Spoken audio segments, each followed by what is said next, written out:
Blah, blah, blah, blah, blah. Thanks for the reviews. Chapter 7. Surprises! I woke up sheepishly and wondered where I was for a moment. I got out of bed, wondering if all the things that had happened to me last night were just a dream. I went downstairs for breakfast and sat down with Dave and Marie. They look at me and smiled adoringly. Wow, Tia, I love your new hair and contact lenses. Your look's so beautiful, said Marie with her face all bright with happiness. I got up and looked in a mirror. Holy shite! I looked totally different. For the first time I could see my face was truly beautiful. It was even prettier than before. My eyes were a weird silver color like wet pools of noble moonlight in distant meadows. And my ivory gold hair seemed to shimmer like the sun's burned rays in the morning, with the purple streaks shining like neon lilac. I was radiant and magical, and looked awesome. My skin was even more pale than before, and my features more delicate and queen-like. My nose was small and dashing, and my cheeks were high and pale, and my chin was soft, but majestic. A majestic chin? What the fuck? I was amazed. Suddenly the phone rang and nuked me out of my silent staring. Dave answered it. What? Oh my god! You're kidding! This is inconsiderable! And he hung up. What's happened, honey? Marie asked, smiling. Uncle Larry has died! It looks like he was ripped apart by a wild beast. I feel so sad. He was my brother. I suddenly remembered what I had done, and screamed and ran to school. I felt so awful and guilty for what I had done. I knew Uncle Larry was a perv and a racist, and even though he had raped me and tied me up and spanked me and made my life hell, I still shouldn't have killed him. I was going to explode with guilt. I ran through the forest towards the school, but suddenly a large thing in front of me appeared. It was a bear. A big panda bear!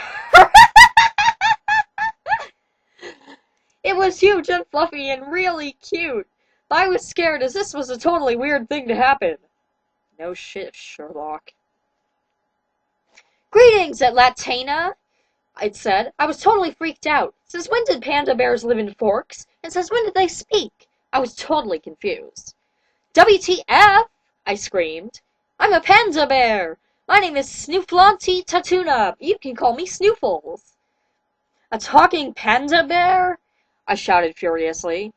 I cannot talk like humans can, but you're not human anymore, so you can understand me. You can talk to animals. You probably have other powers too. You just don't know it yet. Like what? I don't know. Touch that tree, said Snoofles, smiling at me. I touched the tree and concentrated hard, and even though it was winter, this tree suddenly started to bloom huge bunches of flowers. Flowers cascaded down like a river onto the bare forest floor. I took my hands away in horror. The flowers were so beautiful they made me think of Edward. Then I remembered how he had left me after we made love, and I became angry. I touched another tree, and it burst into flames. It was as if the trees turned into things that somehow reflected how I was feeling. OMG, how is this possible? I said. Don't ask me! I'm just a panda, lol. Oh god, this is amazing, said Snoofles with a big grin, and he raised his eyebrows. I'm so happy to find a person who can understand my speaking. Ways wanted a human friend. Will you be my human friend, who isn't actually human? Well, yeah, okay, I said. But I have to go to school now, so I'll see you later, Snoofles, okay? That's cool, said Snoofles. I'll see you later. I ran away and was totally weirded out by my meeting with Snoofles. I was almost in a trance at school, and even though people stared at me and made comments about my new appearance, I had never cared less. Just a sec.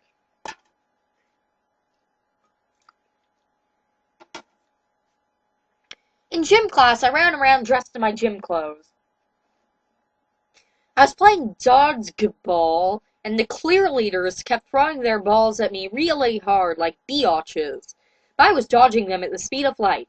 Lauren came over to me and tries to hit me over the face with her balls, and I slapped her in the face. WTF, you freaky goth tutor bitch, she shouted with her ugly face flapping like a big bag. Leave me alone, yeah? I said, looking more beautiful than ever. No, it'll never leave you alone because you're so wearied. What has happened to your face? It's like you were from another planet. You're so pale and delicate, it's freaking everyone out, and we all hate you. I was so mad I pushed her, but when my hands touched her arms, her skin started to blister and froth in a totally gross way, and she got struck by a bolt of lightning. She wasn't dead or anything, but she looked totally disgusting, and she got taken to the hospital. I didn't look for my friends, and after gym class I sat in the changing room after everyone has left and cried because I felt so sorry for what I had done to Uncle Larry and to Lauren. I was sat there wearing a very short leather mini dress and red ripped tights and a skull necklace and a gothic top hat with feathers on it. Suddenly I heard voices from behind me. Tia? Tia? It is I, Edward Cullen, said Edward. I turned to kook at him, and he gasped in a high-pitched way and fell over to the floor. I was mad at him and totally upset about other stuff, so I didn't check to see if he was okay. He got up in a minute. I fainted, Tia. That was so sexy and exquisite, I lost my contentiousness. Thy face is even more sacred and filled with shining glory than before. I am amazed. Then he noticed I was crying tears of soft blood, and he said, What is wrong with thee? Said Edward. I killed someone, Edward. I killed my uncle and drank his blood, and I think I made Lauren get struck by lightning. It's okay, Tia. He was evil, and no one cares about Lauren, Edward says to comfort me, and he put his arms around me. Still, what I did was awful, and anyways, get off me! I stood up and shook him off me. Don't ever come near me ever again. I haven't forgiven you for what happened last night. We did sex, and you left me there in the forest. I'm sorry. I cannot stay away from thee, and I cannot be with thee either. He cried, and threw his hands up, and wept. Make your mind up, Edward. This is a serious thing. Either stay with me now and screw me, or be with me forever and leave and go be with Bella. Make your choice right now. I choose thee, at length, Nina. Bella is a big mean cow, and I can't be with her any more. I will never leave thou side again, my lovely damsel. He started to cry, and I kissed him. He was so amazing. His yellow eyes and tousled auburn hair and pale skin made me want to screw him all the time. I'd never seen anyone look so perfect. I took off my dress so I was only wearing my underwear, and I sat on his knee, and we kissed a lot. He touched me all over, and I felt dizzy and weak. Do you mean it, Edward? You'll be mine forever? I does. I shall be thy mate, he said beautifully in his smooth, hot, velvet voice. I found some handcuffs on a bench, and I tied them to a hook. He was unable to move, and I took his pants down and looked at his throbbing lavender man-fruit thing. It was the most beautiful thing I had ever seen, and I put it in my mouth and sucked it, and he thrusted madly until he had an orgasm in my mouth.